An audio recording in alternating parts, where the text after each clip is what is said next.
자, 1조 1항 2항이 사실은 모든 걸 다 함축하고 있어요.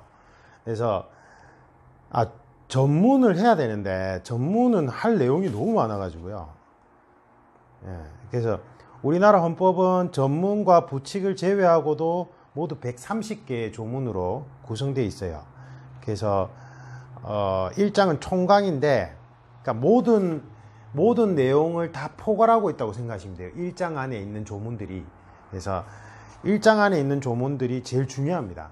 그래서 제일 중요하고, 전문도 아주 중요한데 전문 제가 다음 기회가 있으면 해드릴 거고, 일단은 조문으로 바로 넘어가겠습니다. 조문으로 바로 넘어갈 거고요. 그래서 총강의 전체적인 중요한 내용들을 함축해서 들어가 있다고 생각하시면 되고, 그 다음에 2장에는 국민의 권리와 의무에 대해서 설명하고 있고요. 3장에는 국회, 4장에는 정부, 5장에는 법원, 6장에는 헌법재판소, 7장에는 선거관리, 8장에는 지방자치, 9장에는 경제, 10장에는 헌법 개정에 관한 사항들이 들어가 있습니다. 그 다음에 부칙이 있고요. 그래서 1장에 1조 1항 대한민국은 민주공화국이다. 2항 대한민국의 주권은 국민에게 있고 모든 권력은 국민으로부터 나온다. 자, 이 조문이 성립하기 위해서는 국가와 국민의 관계론에 대해서 먼저 아셔야 돼요. 그래서 그 설명을 하려면 조금 시간이 걸리기 때문에 이제 간단하게 몸풀기로 설명을 드리고 싶은 내용은, 자, 민주공화국이라는 말은 어렵게 생각하실 필요 없이 그냥 국민주권주의를 생각하시면 돼요. 주권이란 건 그 공동체, 이 공동체가 국가라고 생각했을 때 이 공동체의 가장 중심이 되는 주요 권력이라고 생각하시면 돼요. 권한, 기본권, 이렇게 표현하죠. 주된 권력, 제일 중요한 핵심적인 권력, 권한, 국가 안에서. 이 주권이, 자, 왕에게 있다면 이거는 왕권이에요. 왕권. 주권이 왕에게 있다. 아니면 귀족들에게 있다. 또는 이 귀족은 엘리트주의죠. 엘리트. 소수 집단의 특정 계층이 엘리트주의라고 생각하시면 돼요. 있다. 이건 이제 군주라고 표현합시다. 왕을 군주 주권주의, 이렇게 표현할 수도 있겠죠. 네.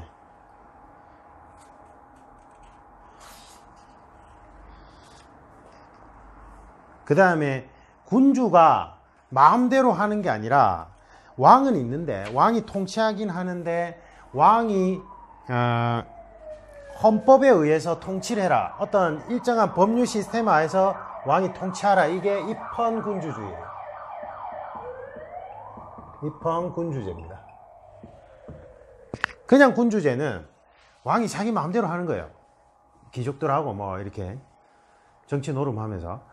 입헌군주제라는 거는 헌법이라는 법률, 최고 법규성을 가진 법률 시스템 하에서, 헌법 하에서 왕이 어떤 통치 행위를 하라 이거예요. 둘 다 민주주의가 아닙니다. 이거는 맞죠? 둘 다 민주주의가 아니에요.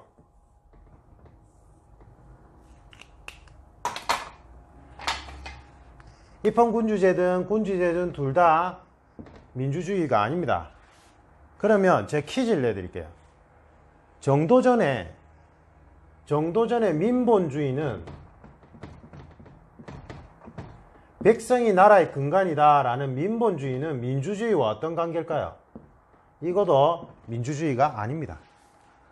자, 대한민국은 민주공화국이다 이 말은 국민주권주의를 말해요. 그러니까 주권이 특정 엘리트 집단이나 왕에게 있지 않고 국민들 개개인이 다 주권자라는 거예요. 그러니까 프랑스 시민혁명 때 이런 거예요. 기본적인 모토는 항만에 일하는 글자를 모르는 무식한 어부라 할지라도 주권자라는 거예요. 이 사람이 글자를 모른다 할지라도 인간으로서의 존엄성은 돈이 많은 사람이건 귀족이건 다 동일하다는 거예요. 다 동일하고 이 사람의 생각 또는 그 가치도 동등하다는 거예요. 주권자로서. 그게 국민주권주의입니다. 그러면 민본주의는요? 제가 이제 제일 깜짝 놀란 게 정도전이라는 드라마가 막 한창 나오니까 작가분들이야 잘 모를 거 아니에요. 이게 민주주의인지 민본주의인지. 정도전이 백성이 나라의 근간이요.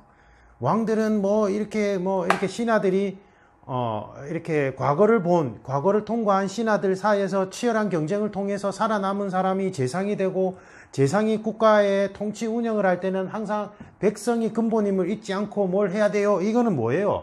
엘리트주의 사상이에요. 정도전은 제가 볼 때는 한민족 역사상 최고의 천재를 뽑으라면 저는 정도전이라고 생각해요. 그러니까 한 사람이 국가의 모든 기틀을 다 만들어 버렸어요. 천재 중에 천재죠. 근데 이 사람이 이분이 과연 양반이라는 제도가 귀족처럼 신분제로 고착화될 걸 예상 못했을까요? 옛날처럼 생산성이 아주 나는 농업 중심 사회에서 옛날의 과거 시험은요 어느 정도로 어려웠냐면 지금 행정고시 한 100배라고 생각하시면 돼요. 사법고시는 행정고시의 100배라고 생각하시면 돼요. 그 정도로 아주 어려워요. 시험 통과하기가요. 그만큼 공부를 엄청나게 많이 해야 되는데 과연 생계수단이 확보 안 된 일반 백성들이 과거 시험을 준비할 수 있겠냐고요. 불가능해요. 결국은 고려시대의 귀족계층의 후예나 아니면 중소지주층 있죠. 신진사대부라는 게 결국은 각 지방에서 가장 부자인 지역 유지들이란 말이에요. 그 사람들을 위한 과거 시험인 거예요, 일종의.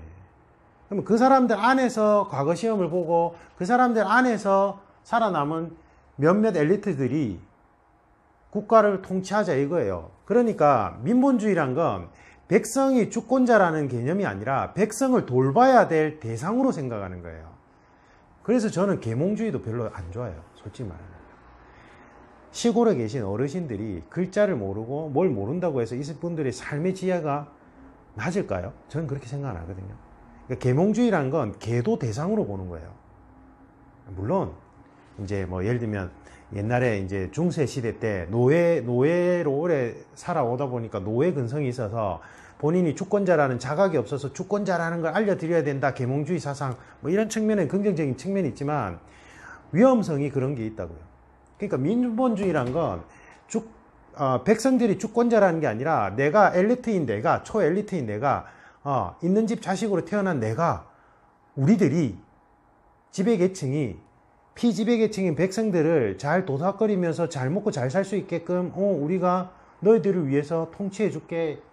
엘리트주의예요. 그러니까 주권이 백성들에게 있다는 게 민본주의가 절대 아닙니다. 이거는. 주권이 백성들에게 있다면 과거 제도를 그렇게 만들면 안 돼요. 결국은 어떻게 됐어요? 양반제가 하나의 신분제로 금세 바뀌어버렸고 조선 초창기 때는 이제 백성들 중에 이렇게 과거를 통해서 올라간 사람이 있다는 얘기도 얼핏 듣긴 했는데 극소수예요. 극소수. 얼마 지나지 않아서 결국은 뭐예요? 고려시대 때 귀족의 후예들이나 고문 뭐라고 하죠? 정확하게 기억이 안 나는데 그 다음에 이제 신진사대부가 이제 주축이죠. 결국은 조선을 창업한 그게 뭐예요? 지역 유지들이에요. 그래서 국민주권주의 개념을 정확하게 아셔야 돼요. 그래서 그 당시 때 정도전이라는 드라마가 나오고 나서 국회의원들이 정도전의 민본주의를 본받아 뭐쩌고 저쩌고 얘기하는데 제가 기함을 했어요. 어떻게 저렇게 무식한 소리를 할 수 있을까? 민본주의는 민주주의가 아닙니다. 이 위험한 발상이에요. 이거는 위험한 발상이에요. 네. 그래서 구별해야 됩니다. 그래서 1조 1항은 대한민국은 민주공화국이라는 표현은 주권이 국민들 개개인에게 있다는 거예요. 이제 그게 구체화된 게 2항이에요. 대한민국의 주권은 국민에게 있고 모든 권력은 대한민국의 어떠한 권력이든 모든 통치 권력은 대통령의 권한이라든지 국회의원의 입법 권한이라든지 어떤 모든 권력은 주권으로부터 나와요. 결국 그 주권은 누구에게 있다고요? 국민들 개개인에게 있다고요. 이 매우 중요한 얘기입니다. 그래서 일단은 민주공화국은 어떤 개념이다? 국민주권주의다. 결국 주권이 국민에게 있다는 그 얘기입니다.